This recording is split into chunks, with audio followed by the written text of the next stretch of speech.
All right, thank you again. I really appreciate you coming in and doing that and talking to us on a little bit different subject than a lot of us hear from somebody that knows a lot about it.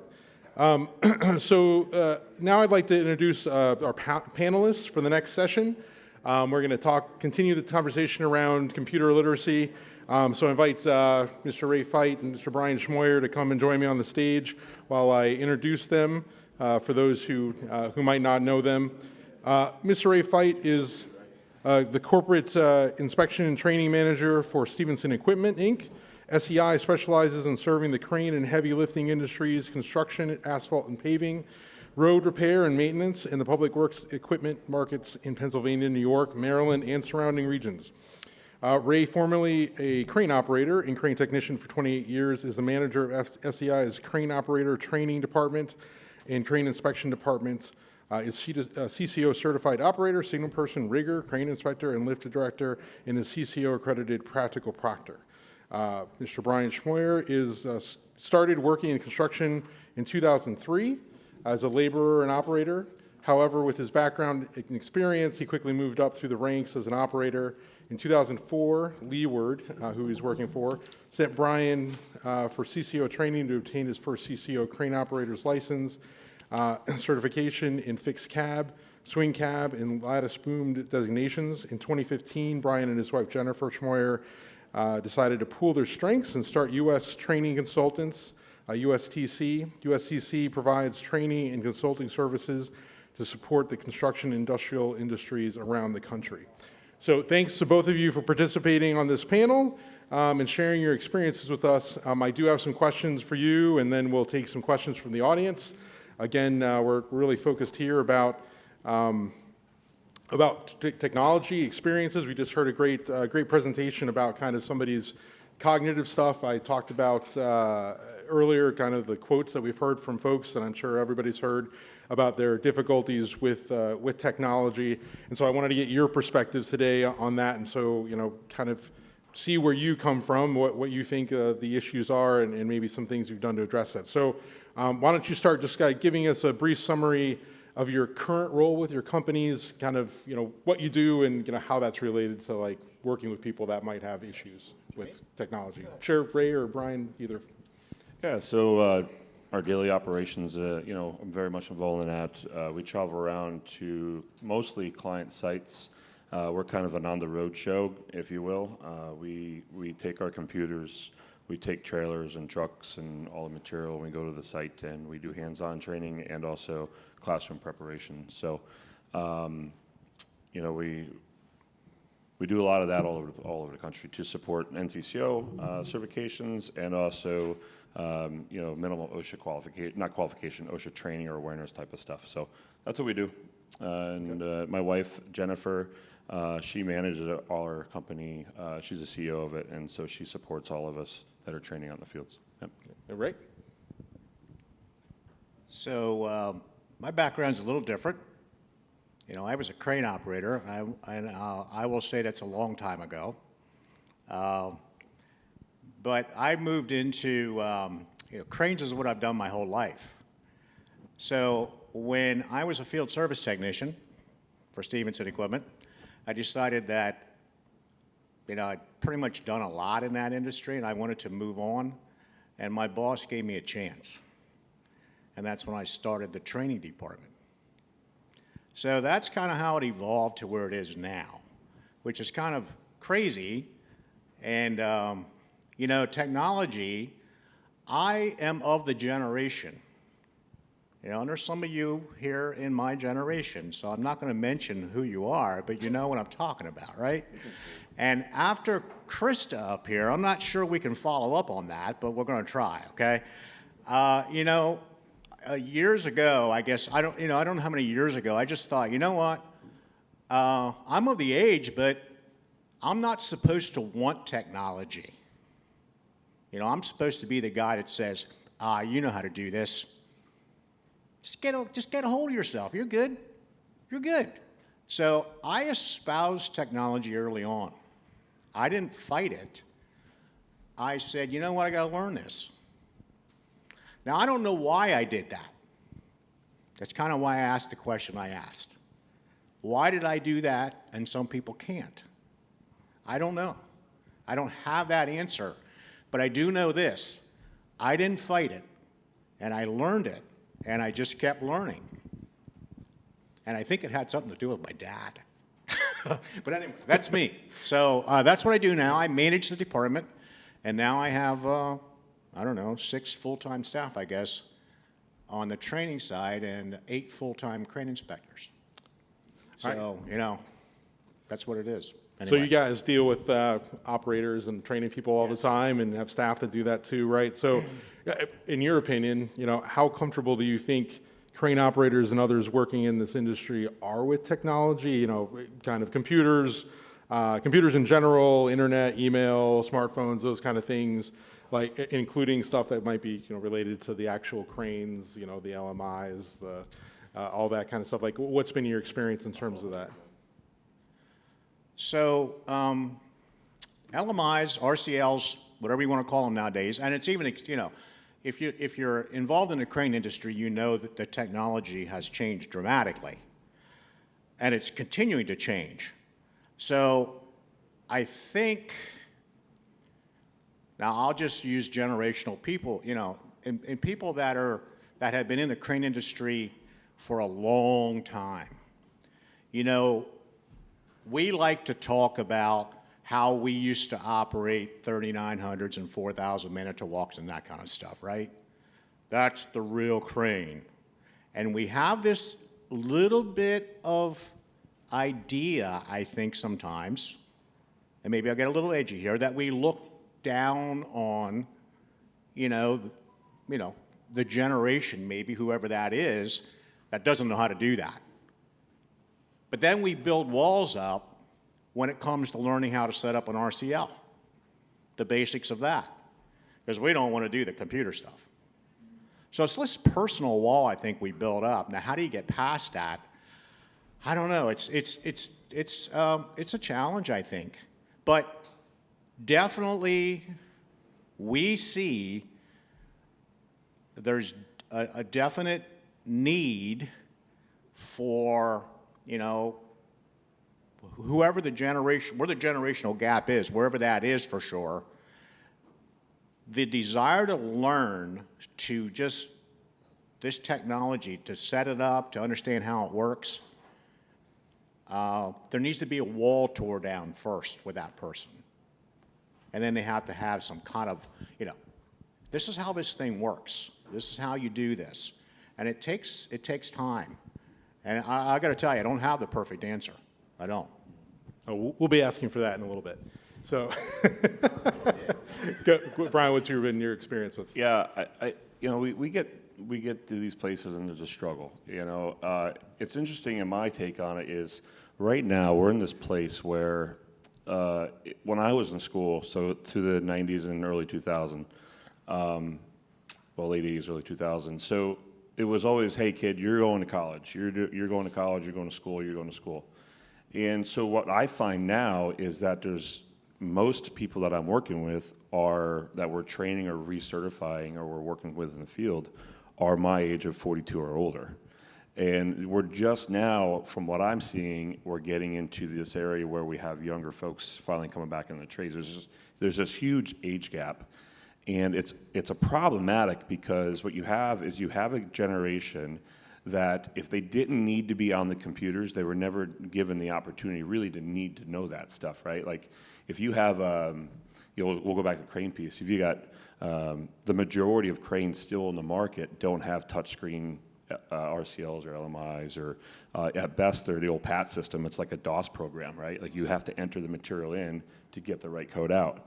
And that's okay for a lot of guys that don't have that technology piece. On the other hand, when you bring the young guys in now, or the younger candidates, or the younger generation coming in, they want touchscreens. They don't understand, like, oh, how do I set up a load chart, or how do I set up an RCL, and then go back to the simplest thing of setting up a portal, right? For anybody here, it's pretty simple. So we find challenges with that. There's folks that don't even have an email. I mean, I've had people come in and they've got to use a child's email address because they don't have email. And so we have this wide spectrum right now of super literate and super illiterate technology-wise. And so the way we work through it is, I've set emails up. We coach them. We help them out. I'm not doing it for them, but we will help them get set up and walk through those processes. So what do you guys think of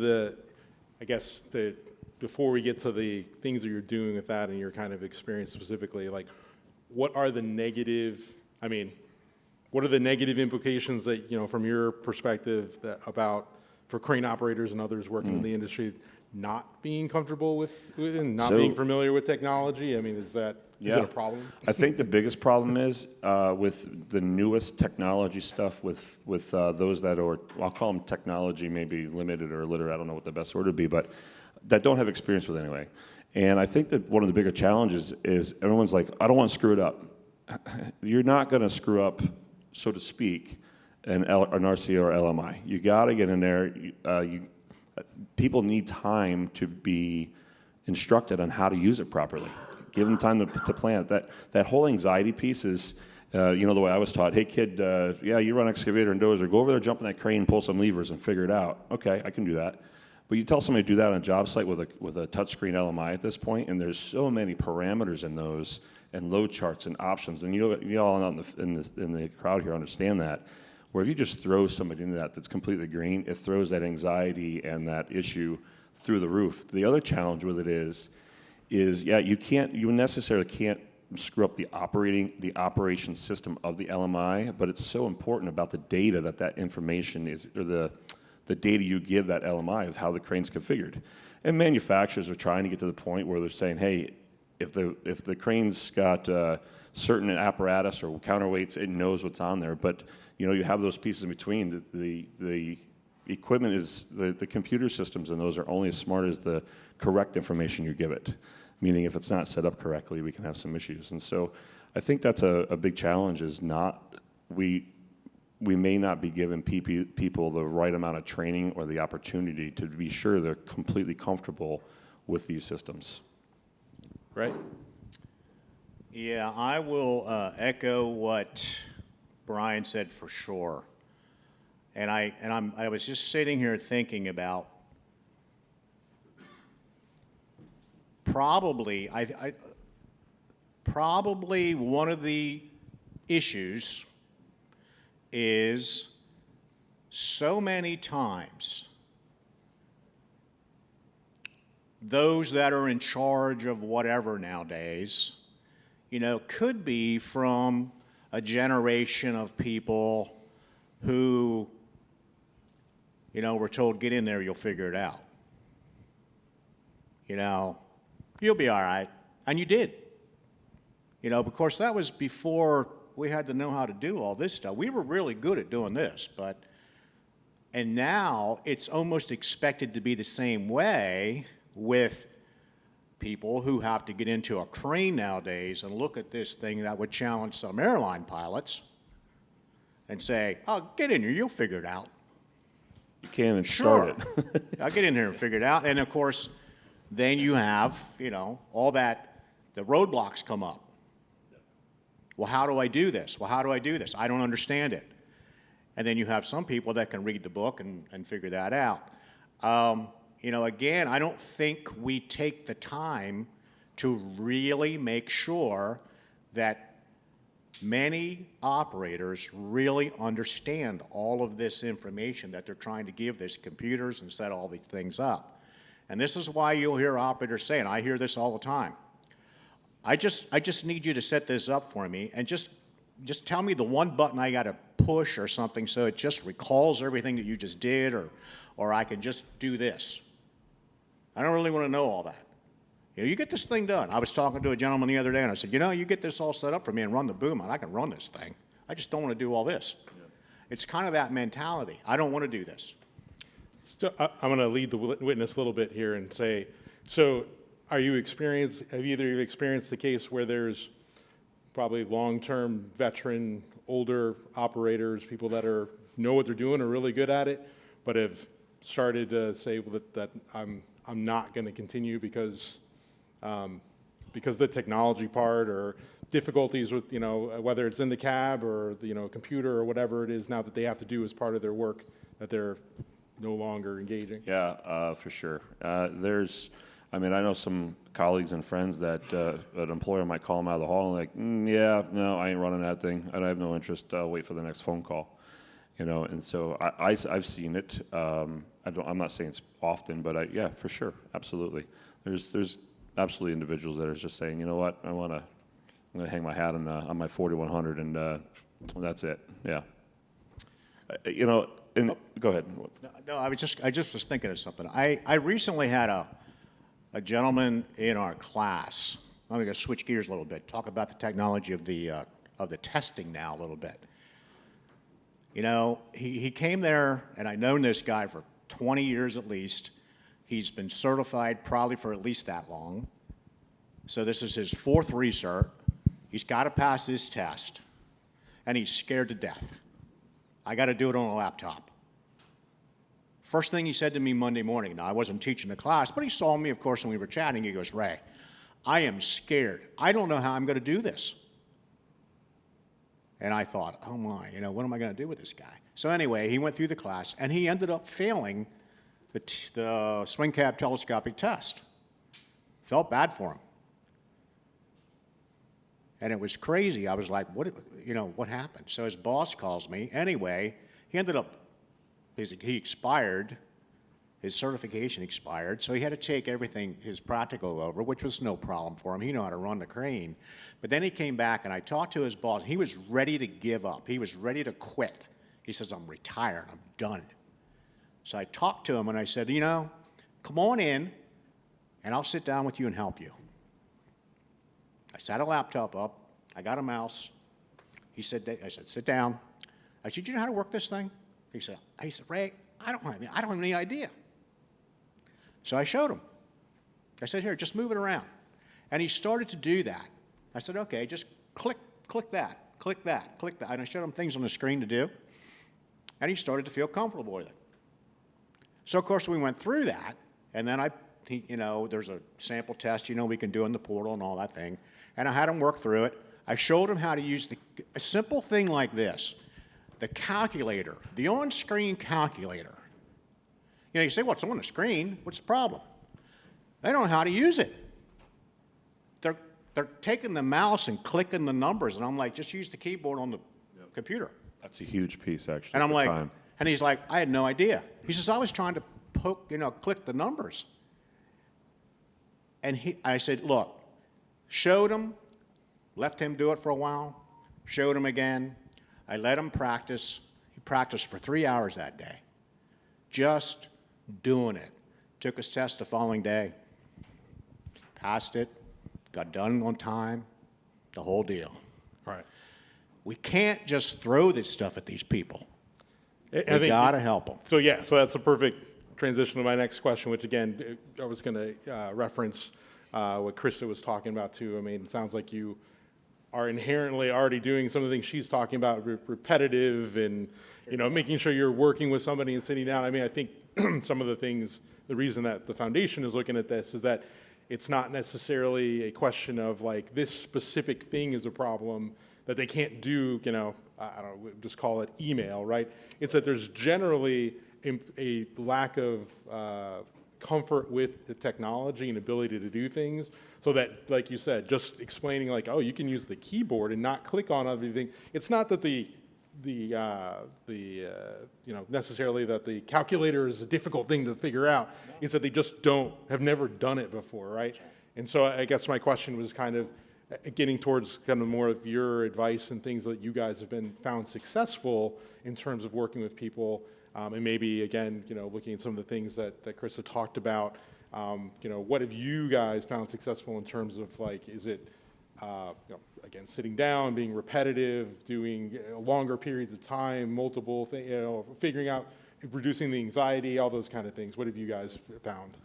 Yeah, as far as the CCO testing piece goes, yeah, absolutely. It's one of the things we always do. Hey, log into your portal, take the demo for a test drive, make sure you understand that, use the keypad for your calculator, figure out an order of operations of how you're doing load charts and coming up with your capacities and doing all of that. Figure out an order of operations for that. It's kind of like, please excuse my dear Aunt Sally, right? You can't do math without an order of operations. You got to do it the same way.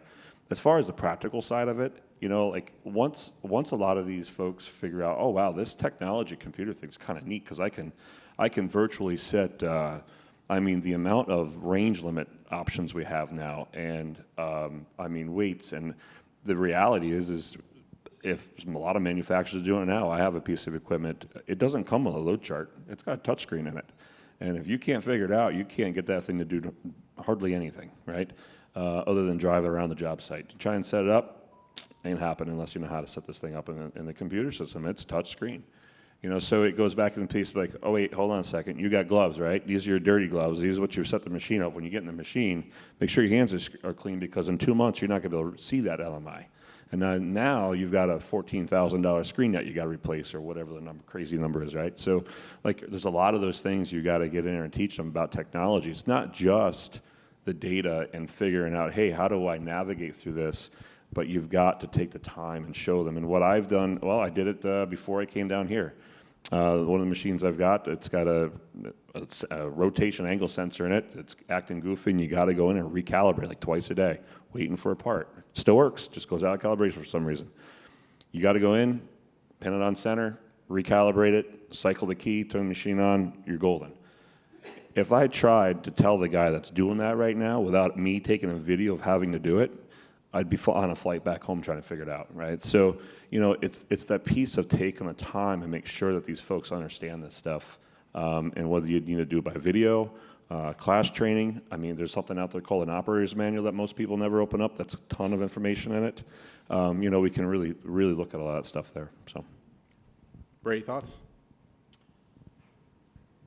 Yeah, it's, you know, I'm sitting here thinking about all the things that we're talking about, and, you know, I had a guy come work for me, you know, when I started doing training, and I had a gentleman that called me one day and said, Ray, do you need some help? And I said, yes, I do.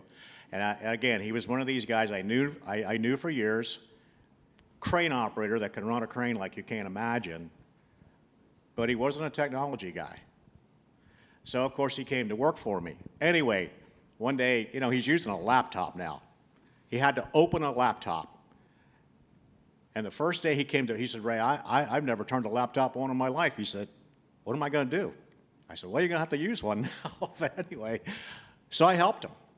So he was, it reminded me, one day he was sitting there and he was trying to do something. I don't remember what it was anymore. It wasn't anything big, probably get an email or something. And, you know, I was busy, and he was interrupting me. I don't know how else to say it. You know what I mean? He was interrupting me, and I didn't take the time to stop what I was doing and say, JT, and that's what we call JT, what's the issue?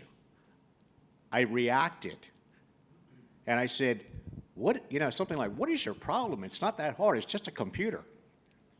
And you know what? To this day, I think I affected him more negatively that day than anything I ever did positive for him. It was crazy. And I said to him yesterday, I said to him later, I said, you know what? I damaged you, I think, in what I just did rather than help you. So then, you know, you take the time to do that. But you know what? In our busy schedules, we don't do that. We just expect people to automatically know it. I do it all the time. I have 4 young guys work for me now. They're young, and they're great. They can do all this technology stuff. But you know that? You know what I teach them? I teach them what I know. Nice. So I want to make sure there's time for a couple questions here. But so one of kind of, now that you've explained kind of what you guys are doing and Feidt and stuff, have you put in a process in place? Is the situation case by case where you're dealing with like each person, or is there like have you thought about a process at your organizations or how when you go to train people where you're like trying to establish what their skills are with technology first, and then say, oh, well, this person needs to start from ground one and kind of go through a process there, or is it just a case by case basis for you now? Yeah, for sure. We have an order of operations, if you will, for that. You know, like question number one, do you have a portal? No, I don't. Do you have an email? Yes. Okay, cool. That's the first battle. We got that down. We can get your portal. As far as the CCO side goes, yeah, we go in and make sure people are comfortable with computers. We don't, as far as the EOT testing goes, overall, I enjoy the process. There's some hiccups, there's some challenges. Overall, I like it. But you do have to make sure that everyone is able to function that computer, knows how to sign into the portal, takes the demo for a test drive, go through that thing, explain some stuff so everyone's really comfortable and knows what we're going about and how we're going to test it. And the other piece is when we come into issue, there are some problems with the platform every once in a while. Not much, but sometimes we have maybe an internet. It might not be the platform. It could have an internet hiccup for whatever reason. I've had it where every test disconnected all at once. Okay, so what do? Log out of the whole thing, close the browser down, make sure the internet's working, log back in. If you do it relatively quick, the test picks up right where the candidate left off. If the test shut down and 14 guys or 10 guys are on different questions, wherever that question ended, it picks up and you can go with it from there. But if it's much more, I don't know what the time limit is, but after a while, you have to call CCO and start from scratch. But so yeah, we develop systems to make sure things flow better. Is it the same thing when you're talking about trying to help them with the technology in the cab? Yeah, and that's the piece that you need to really step down and take a step back and look, okay, what is the comfort level of the individual we're trying to teach this with? Is it somebody that can jump on a phone or a computer and zippity-doo-dah and he's doing everything really quick? That individual's going to grab this stuff and run with it. They've already got it figured out by the time you're out doing a few things. You say, all right, just get in here and look at this. Here's a manual. By the time you come in, he's sliding bar graphs and creating virtual range limit areas in the crane. And then if you have an individual who's not comfortable with that at all, you really got to slow down, be patient, and take the time to do it. And the employer or the bosses or the job site, whatever the deal is, needs to give time to be comfortable with it. If not, you're going to see the negative effect of it later on when the pressure's on a job site, and the stress of running a crane, on top of that certainly doesn't help that matter. So, I think it's important to give time for it and figure out a process that works for each individual person. Ray, anything to add? Now, what we've learned, we got again the EOT computer process, whatever you want to call it.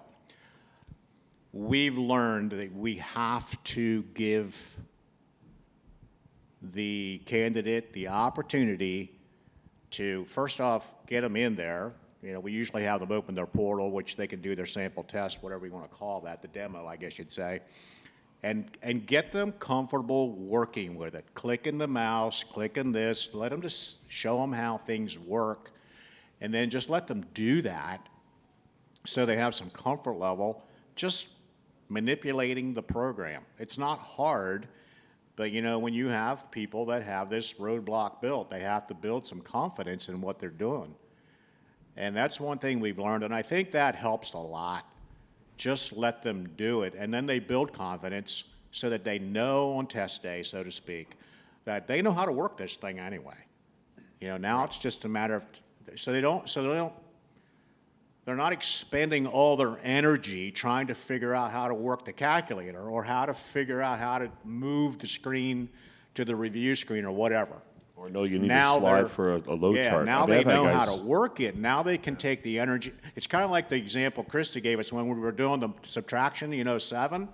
We couldn't think it, you couldn't do it. Well, if they're expending all their energy trying to figure out how the thing works or getting frustrated because they can't work the calculator, they're sure not expending energy or their brain on what the answer is for the question.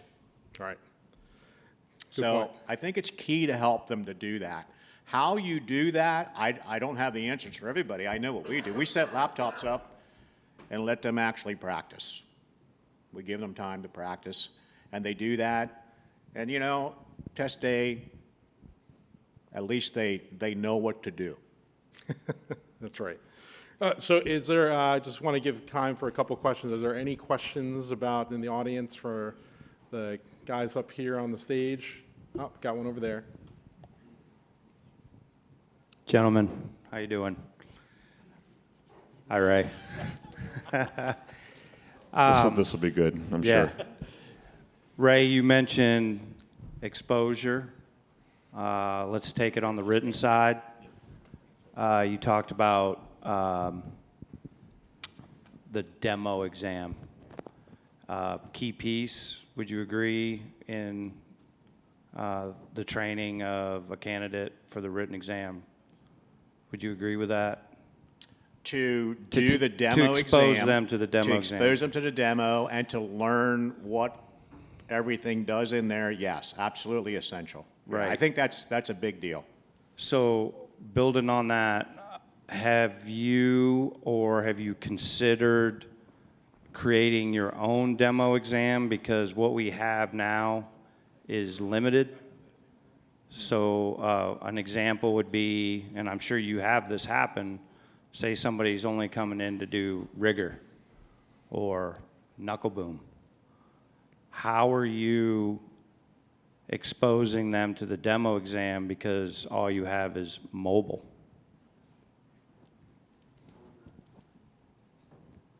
I think maybe I know what knuckle he's boom might asking. be a bad example because I think they do throw a knuckle boom on there. I think your point is, I think, Dave, they have a lot of different load charts on the demo now. It really, the only thing you can, to build your own, the platform exam studio is hard to duplicate. So you can't really, you got to have that. And it's not really an option to try to get your own. So you give them that, and let's face it, they go through there and they say, well, I'm not doing this. Yeah, I know you're not doing the knuckle boom, you're doing mobile, or they get to the knuckle boom. But I think it has a lot to do with just learning the functionality of what differing things do within that screen. You know what I mean? Like if I click this, what does that do? Or if I want to move to the next screen, where do I do that? If I want to go back, how do I do that? That's a big thing too. Just getting guys comfortable, not guys, just people comfortable with just doing that. Trying to learn to do a load chart on there, well, they got to get to the load chart that they're going to work with, which I think is what you might be referring to. Yeah, I think, that with my folks, certainly we try to expose them prior to, right? But I'm pretty confident last time I tried to do that, one of the load charts wasn't on there for an exam that they were going to take. And certainly on the rigging side, there's nothing for rigging. The way I'm handling it is, I tell people, hey, go into the demo and don't necessarily concentrate on what the question is asking you if it's in a program that you are not going after at all. Go in there and use it as okay, I'm going to read the question, right? Click an answer. It doesn't matter. Grab an answer, right? Okay, you're going through. Oh, now I'm on, say, a mobile question where I'm going to do a TSS. I believe they're retired questions. I'm not sure if the committee has created ones for them specific for this test. Okay, that one there, take the time, use it, scroll through the load chart, try to figure out what the actual answer is, right? It's a legit question. Okay, the next one might be ABC or something else. You don't know about it. Just get used to scrolling through the load chart.